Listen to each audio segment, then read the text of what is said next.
اعوذ باللہ من الشیطان الرجیم بسم اللہ الرحمن الرحیم۔ سورہ زمر کے چند آیتیں پڑھ رہا ہوں۔ قل یا عبادی الذین اسرفوا علی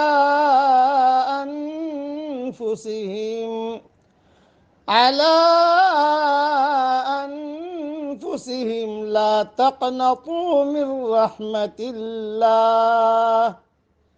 کہہ دیجئے کہ میرے بندو، جنہوں نے اپنی جانوں پر زیادتی کی ہے، اللہ کی رحمت سے مایوس نہ ہو۔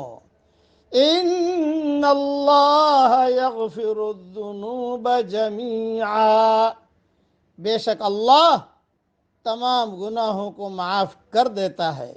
انہ هو الغفور الرحیم، یقیناً وہ بڑا بخشنے والا مہربان ہے۔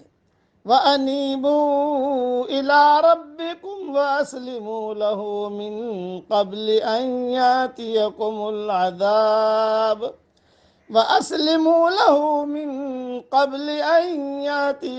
الْعَذَابُ ثُمَّ لَا تُنصَرُونَ، اور تم اپنے رب کی طرف رجوع کرو اور اس کے فرما بردار بن جاؤ، اس سے پہلے کہ تم پر کوئی عذاب آ جائے، پھر تمہاری کوئی مدد نہ کی جائے۔ وَاتَّبِعُوا أَحْسَنَ مَا أُنزِلَ إِلَيْكُم مِّن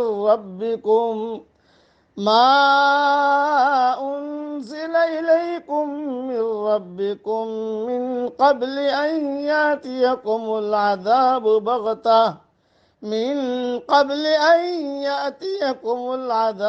بَغْتَةً وَأَنتُمْ لَا تَشْعُرُونَ، اور تم پیروی کرو اپنے رب کی بھیجی ہوئی کتاب کے بہتر پہلو کی، قبل اس کے کہ تم پر اچانک عذاب آ جائے اور تم کو خبر بھی نہ ہو۔ یہ بہت امید افزا آیت ہے۔ جتنے بھی گناہ ہوئے ہوں، آدمی اللہ کی طرف رجوع کر لے، اللہ تعالیٰ اسے معاف کر دے گا۔ اس آیت میں اللہ تعالیٰ کی مغفرت کی وسعت کا بیان ہے۔ اسراف کے معنی ہے گناہوں کی کثرت اور اس میں افراط۔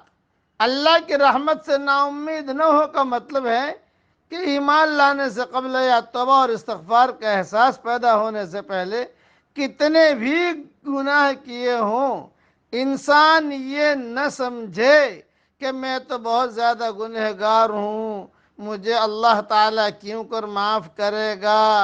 نہیں، بلکہ سچے دل سے اگر ایمان قبول کر لے یا توبۃ نصوحہ کر لے، اللہ تعالیٰ تمام گناہ معاف فرما دے گا۔ شان نزول کی روایت سے بھی یہی مفہوم ثابت ہوتا ہے۔ کچھ بے ایمان اور مشرک تھے جنہوں نے کثرت سے قتل اور زنا کاری کا ارتکاب کیا تھا۔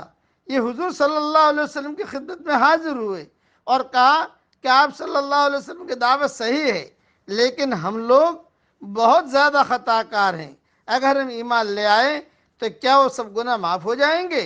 اس پر آیت نازل ہوئی۔ یہ صحیح بخاری شریف میں مضمون ہے۔ اس لیے اس بات کا خیال رکھا جائے، اپنے دل کی دنیا کو آباد کرو۔ جن لوگوں کے سینے میں حساس دل ہے، ان کو جب خدا کی معرفت حاصل ہوتی ہے تو ان کو یہ خیال ستانے لگتا ہے کہ اب تک ان سے جو گناہ ہوئے ہیں ان کا معاملہ کیا ہوگا۔ اسی طرح خدا پرستانہ زندگی اختیار کرنے کے بعد بھی آدمی سے بار بار کوتاہیاں ہوتی ہیں۔ ہم سے سب سے گناہ ہوتے ہیں، بار بار گناہ ہوتے ہیں، اور اس کی حساسیت دوبارہ اس کو ستانے لگتی ہے، حتیٰ کہ یہ احساس بعض لوگوں کو مایوسی کی حد تک پہنچا دیتا ہے۔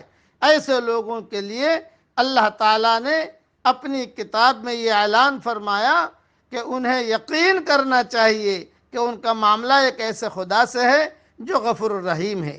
وہ آدمی کے ماضی کو نہیں بلکہ اس کے حال کو دیکھتا ہے، وہ آدمی کے ظاہر کو نہیں بلکہ اس کے باطن کو دیکھتا ہے، وہ آدمی سے وسعت کا معاملہ فرماتا ہے۔ یہی وجہ ہے کہ آدمی جب اس کی طرف رجوع کرتا ہے تو وہ اثر نو اس کو اپنی رحمت کے سائے میں لے لیتا ہے، خواہ اس سے کتنا ہی بڑا قصور کیوں نہ ہو گیا ہو۔ اے اللہ، آپ ہم کو اپنی رحمت کے سائے میں لے لیجئے اور اپنی رحمت کی چھتری میں داخل فرما دیجئے۔ آمین۔ وآخر دعوانا ان الحمد للہ رب العالمین۔